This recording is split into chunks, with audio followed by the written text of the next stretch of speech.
Bharatiya Janata party का बड़ा प्रदर्शन हो रहा है और उसी प्रदर्शन से हमारे साथ बहुत से लोग भी मौजूद हैं। मांगे क्या है और किस तरीके से धार्मिक आस्थाओं को नुकसान पहुंचा है, उन सब चीज़ों के बारे में बातचीत करेंगे। सर, आप लोगों ने एक बड़ा प्रोटेस्ट किया है यहाँ पर, मांगे क्या है और जो धार्मिक आस्थाएं आहत हुई है लोगों की, उसको लेकर क्या कहना चाहेंगे? देखिए, केजरीवाल शुरू से ही दंगाई है। अगर वो दंगा जब हमारे नॉर्थ ईस्ट में दंगा हुआ था, अगर वो चाहता, वो सीएम था, वो दंगा उस टाइम भी रुकवा सकता, लेकिन उसने जानबूझ के भिड़ाए। अगर वो 50 आदमी अपनी टीम को लेकर उतर जाता ना करावल नगर मुस्तफाबाद में, तो दंगा नहीं होता। लेकिन उसकी मानसिकता धीरे धीरे सामने आती जा रही है। उसके सारे तो ये जेल गए टोटल, मैं केजरीवाल के। दूसरे सबसे पहला जो हमारी मांग, अब जो फिलहाल हम इसकी बात करेंगे, क्योंकि इस टाइम हमें चाहिए जो ये अपना नरेश यादव है ना, इसको इसने अभी तक बर्खास्त नहीं किया, क्योंकि जब कोर्ट ने भी सजा दे दी इसको 2 साल की। एक तो सजा बहुत कम हुई, सजा इसको उम्र कैद होनी चाहिए थी, जैसे उसने गुनाह किया, क्योंकि हमारे लिए पुरानी बर्खास्त की मांग उठाई जा रही है। यहाँ पर पहले एक बार कुछ महिलाओं से बात कर ले। महिलाएं भी यहाँ पर मौजूद है। मैम, लगातार नारेबाजी आप लोग कर रहे हैं, पोस्टर लेकर आप यहाँ पर खड़ी है। पवित्र कुरान माना जाता है, रिलीजियस होली बुक है, उसके खिलाफ बोला गया। तो किस तरीके से धार्मिक आस्थाएं आहत हुई हैं और कब तक ये जो प्रदर्शन है वो चलता रहेगा? देखिए, ये जो केजरीवाल सरकार के विधायक ने ये जो काम किया है, उसके लिए 2 साल की सज़ा हम नहीं समझते कि काफ़ी है। उनको फ़ौरन उनके ओहदे से बर्खास्त किया जाए और उन्हें उम्र कैद होनी चाहिए। ये सिर्फ एक कुरान शरीफ की नहीं, ये मुसलमानों की आस्था के ऊपर उन्होंने वार किया है, जो कि हम लोग बर्दाश्त नहीं करेंगे। और ये प्रदर्शन तब तक जारी रहेगा जब तक कि केजरीवाल सरकारों की अपनी आंखें खोल के कोई एक्शन नहीं लेती है। एक बार तस्वीरें भी दिखा दी कि किस तरीके से बैरिकेड्स को यहाँ पर हटाया जा रहा है और अरविंद केजरीवाल के घर के पास पहुँचने की कोशिश की जा रही है। जितने भी प्रदर्शनकारी हैं वो देख सकते हैं कि आमने सामने पुलिस और प्रदर्शनकारी आमने सामने होते हुए यहाँ पर दिखाई दे रहे हैं। और ये जो प्रदर्शन है वो अरविंद केजरीवाल के खिलाफ, उनके विधायक के खिलाफ हो रहा है और मांगे साफ है कि उनको बर्खास्त किया जाए और साथ ही साथ जो सजा सुनाई गई है पंजाब कोर्ट के द्वारा वो 2 साल की है, लेकिन उसे बढ़ाकर उम्र कैद की सजा की भी मांगे उठाई जा रही है। सर, मांगे साफ तौर पर, अभी हमने 2-3 लोगों से बात की। एक मांग है बर्खास्त करने की, दूसरी मांग है उम्र कैद हो जाए क्योंकि 2 साल की सजा सुना दी गई है। तो क्या माफी मांगे अरविंद केजरीवाल, ऐसी भी कोई आप लोगों की मांग है या फिर किस तरीके से ये प्रदर्शन जो है वो आगे बढ़ने वाला है? जी मैम, इनको जो है केजरीवाल जी को माफ़ी मांगनी चाहिए पहली बात तो, क्योंकि ये मुस्लिम वोट को अपना ये घर का वोट समझते हैं। और इनको अब ये समझ लेना चाहिए कि मुस्लिम जो कौम है वो जागरूक हो चुकी है। ये अगर किसी का कोई कुरान शरीफ जला के और किसी का कोई भड़काना और किसी का भड़काऊ भाषण दे के और ये दंगा करा सकते हैं, ये नामुमकिन है। ये हमारे जितने भी पहले भी दंगा किए हैं इनकी पार्टी, जब दिल्ली सरकार ये इनके पास ही है, और निगम पार्षद भी, निगम भी इनके पास है और दिल्ली भी इनके पास है। तो जो भी काम होता है ये केंद्र पे डाल देते हैं। आप करते हैं खुद और केंद्र पे डाल देते हैं। तो इनको शर्म आनी चाहिए और इसको फौरन उनको यादव जी को बर्खास्त करना चाहिए। बर्खास्त करना चाहिए, अरविंद केजरीवाल को माफ़ी मांगनी चाहिए, ऐसी मांगे हैं। वहाँ पे देखिए कि जितने लोग हैं, जितने मुसलमान हैं, मुस्लिम हैं, वो यहाँ पर पहुँचे हैं। लगातार नारेबाजी यहाँ पर करते हुए दिखाई दे रहे हैं, पोस्टर बैनर्स लेकर यहाँ पर पहुँचे हैं और 3 मांगे साफ तौर पर समझी जा सकती है। नरेश यादव की बर्खास्त करने की मांग, दूसरा जो पंजाब कोर्ट ने फैसला सुना है 2 साल का, उसको बढ़ाकर उम्र कैद करना चाहिए और तीसरा अरविंद केजरीवाल माफ़ी मांगे। ये 3 जो मांगे हैं वो साफ तौर पर यहाँ के जो लोग हैं। जी सर, क्या कहना चाहते हैं? नरेश यादव ने हमारे कुरान पाक का अपमान किया है। हिंदू मुसलमान की जो तहजीब है, हिंदू मुसलमान जिंदाबाद, भारत माता की जिंदाबाद, लेकिन हमारे कुरान का अपमान किया है। बड़े बड़े लीडरों ने, अखिलेश यादव ने ऐसा नहीं बोला, राहुल गांधी जी ने ऐसा नहीं बोला, प्रियंका जी ने ऐसा नहीं बोला, बैरिस्टर ओवैसी ने ऐसा नहीं बोला। तो आप चाहते हैं ये सब जो नेता है वो भी सामने आए और इस पर बयान दें? हाँ जी, इस पर बयान दें। हमारे नरेंद्र मोदी, भारत के राजा, ने कहा कि सबका साथ सबका विकास, लेकिन मुसलमानों के दिलों को ठेस पहुँचाई है। 2 साल की सज़ा भी दी है, न्याय ने, कोर्ट ने 2 साल की सज़ा दी है और 12,000 रुपये का जुर्माना किया है। लेकिन ये जो दंगाई है, केजरीवाल वोटों के चक्कर में मुसलमानों का इस्तेमाल कर रहा है और उसको ये नहीं दिख रहा कि मुसलमान के लिए, मुसलमान के बच्चे के दिल को दिखाया है कुरान पाक को बुरा। जी, तो मुसलमानों की जो आस्था है वो आहत हुई है कहीं ना कहीं, क्योंकि कुरान शरीफ एक बहुत ही रिलीजियस हॉली बुक है और मांगे साफ तौर पर हमने आपको साफ कर दी है। और ये जो प्रदर्शन है ये बीजेपी की तरफ से किया गया है। कैमरा पर्सन हिमांशु के साथ मैं Mehndi Garganiya, news Delhi. The Bharatiya Janata Party is doing a massive protest in the national capital against Aam Aadmi Party's MLA Naresh Yadav. You can see the visuals behind me.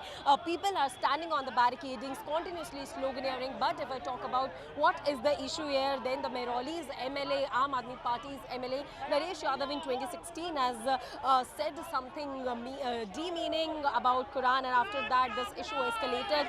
And right now BJP is holding a protest. But talking about the latest updates, then the court in Punjab has awarded a 2-year sentence to Aam Aadmi Party MLA in this case, and also the court has fined the MLA of rupees 11,000. It has been imposed, and right now you can see the visuals that how this massive protest has been turned out to be, because people are continuously sloganeering. And when we talk to the senior leaders of the Bharatiya Janata Party also, because in this protest the Delhi BJP President Virendra Sachdeva, BJP leader Ravinder Singh Lavli, LOP Vijendra Gupta, all of these senior leaders were present, and they are demanding an apology, and also they want Naresh Yadav to be removed from his MLA seat. So these are the things that BJP is saying right now. But the politics over this issue has been escalated, because after the court's verdict also still protests are being happening, and this issue has become a major issue, and the political war of words between the parties, and how this issue will turn out in the elections, because right now the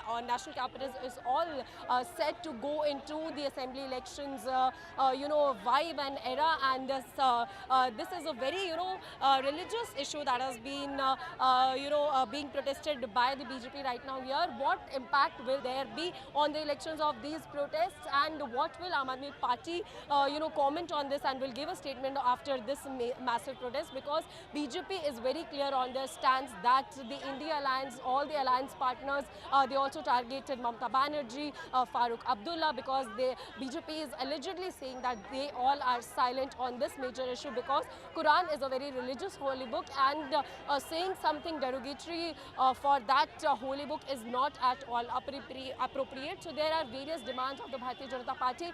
They want MLA Naresh Yadav to be removed from the party, and apology from the Aam Aadmi Party, and some sort of statements regarding this issue by the leaders of the India Alliance and also the Aam Aadmi Party. So yes, the war of words has erupted right now in the national capital over this issue. With camera person Himanshu, I'm Mehndi Garg for News X. BJP के प्रदर्शन से बातचीत करने के लिए हमारे साथ मौजूद हैं प्रदेश अध्यक्ष वीरेंद्र सचदेवा जी। सर, एक बड़ा प्रदर्शन किया जा रहा है विधायक नरेश यादव के खिलाफ, क्या मैसेज देना चाहते हैं? मुद्दा क्या है? क्योंकि बेअदबी, कुरान बेअदबी का ये जो मामला है वो लगातार तूल पकड़ता हुआ दिखाई दे रहा है। कुरान की बेअदबी एक बड़ा गंभीर विषय है, और उसमें माननीय कोर्ट ने संज्ञान लेते हुए नरेश यादव जो आम आदमी पार्टी के विधायक, उन्हें 2 साल की सजा सुनाई है। सजा सुनाने के बावजूद अरविंद केजरीवाल उसे पार्टी से बर्खास्त नहीं करते, उसकी सदस्यता रद्द नहीं कर रहे। तो हम तो ये दिल्ली का मुसलमान पूछने आया है कि भाई बताओ क्या कारण है कि तुम छोटी छोटी बातों पे बोलते हो, लेकिन पवित्र कुरान की बेअदबी के मामले में तुम अपने पार्टी के विधायक को सस्पेंड क्यों नहीं कर रहे? वो सवाल पूछने मुसलमान सड़क पे उतरा है। तो सर, सबसे बड़ी मांग यही है कि उनको सस्पेंड किया जाए, या माफी मांगने की भी एक मांग की जा रही है कि सदस्यता रद्द की जाए और उसे पार्टी से बर्खास्त किया जाए। सर, चुनावी माहौल है, विधानसभा चुनाव आने वाले हैं, क्या ये चुनावी मुद्दा भी उभर कर निकल सकता है? देखिए, हिंदुस्तान में हर धर्म को रहने का अधिकार है, हर धर्म का सम्मान होना चाहिए, लेकिन अरविंद केजरीवाल का जो दोहरा चरित्र है, मैं उनसे धर्मनिरपेक्षता की परिभाषा पूछना चाहता हूँ कि जब पवित्र कुरान की बेअदबी जो मुसलमानों का सबसे पवित्र ग्रंथ है, आप ऐसे विधायक को क्यों पाल रहे हैं, उसका जवाब दें। तो ये हमारे साथ बातचीत करने के लिए बीजेपी अध्यक्ष वीरेंद्र सचदेवा मौजूद है। कैमरा पर्सन हिमांशु के साथ मैं मेहंदी गर्ग, न्यूज़ दिल्ली। दिल्ली में भारतीय जनता पार्टी एक बड़ा प्रदर्शन कर रही है विधायक नरेश यादव के खिलाफ, जो मेहरौली से विधायक है। हमारे साथ बातचीत करने के लिए अरविंदर सिंह लवली जी मौजूद है, बीजेपी के नेता हैं। सर, ये मुद्दा क्या है? कुरान शरीफ को लेकर एक कमेंट पास कर दिया जाता है, उसके बाद अब कोर्ट ने उन्हें 2 साल की कैद की सजा भी सुना दी है, लेकिन आज बीजेपी का ये जो प्रदर्शन है ये किस वजह से है? क्या आप लेसन देना चाहते हैं, क्या मैसेज देना चाहते हैं? ये दुखद है कि 2 साल से एक उनके एमएलए पे कुरान शरीफ के अपमान का, बेदबी का मुकदमा चल रहा हो और अरविंद केजरीवाल चुप्पी साधे रहे, एक लफ्ज़ उनके मुंह से ना निकले। अंत में जब कोर्ट ने सज़ा दी तो ये मामला उठा, उसके बाद भी वो इसके ऊपर एक शब्द बोलने को तैयार नहीं है। इसका मतलब जो है उनका मूक समर्थन उस एमएलए के साथ है, और सीनियर एमएलए है, कोई जूनियर एमएलए नहीं है। अब इसी घटना को आप पंजाब के साथ जोड़ के देखिए, अकाली दल की सरकार थी, गुरु ग्रंथ साहब की बेदबी हुई। अकाली दल की सरकार का कसूर ये था कि वो सरकार रहते हुए सुरक्षा नहीं कर पाई। इनका तो अपना एमएलए इन्वॉल्व है, तो ये उसके बावजूद जो है चुप लगा के बैठे हुए हैं। तो मैं तो तमाम अक़लियत के लोगों को कहना चाहूँगा कि जिनको किसी की धार्मिक भावनाओं का ख्याल नहीं है, जिनका केवल मूल मकसद ये है कि कैसे वोट हासिल करे जाएं, ऐसी पार्टी का ना केवल दिल्ली में बल्कि पूरे देश में बहिष्कार होना चाहिए। और प्रश्न केवल अरविंद केजरीवाल से नहीं है, प्रश्न राहुल गांधी से, ममता बनर्जी से, फारूक अब्दुल्ला से भी है कि क्या वो ऐसी पार्टी को अपने अलायंस का पार्टनर बना के रखना चाहते हैं जो एक धर्म विशेष की जो है भावनाओं के साथ खिलवाड़ करे। प्रश्न ये भी है, प्रश्न उनसे भी है।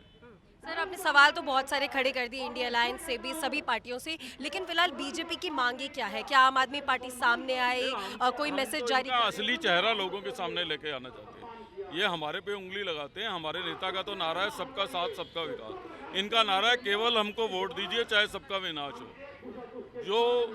जो एक धार्मिक भावनाओं हर्ट होने के ऊपर एक शब्द कहने को तैयार नहीं है, तो उनकी सोच किस तरीके की है अक़लियत के प्रति, ये दर्शाती है। सर, एक सवाल ये भी खड़ा होता है, क्या इस पूरे मुद्दे को या इस पूरे प्रदर्शन को चुनावों से भी जोड़ा जा सकता है या नहीं? देखिए, वो चुनाव के हैं या नहीं चुनाव है, अगर आपके पार्टी का एमएलए कुछ गलत काम करता है तो आप उसके समर्थन में खड़े होंगे कि उसके विरोध में होंगे? प्रश्न ये है कि सजा होने के बाद भी चुप्पी क्यों? शुक्रिया सर। तो ये थे हमारे साथ बीजेपी के नेता अरविंदर सिंह लवली, जिन्होंने इस बेअदबी के मामले पर हमसे खास बातचीत की। कैमरा पर्सन हिमांशु के साथ मैं mehndi Garg, India news. For more such videos, subscribe to the NewsX YouTube channel, hit the bell icon.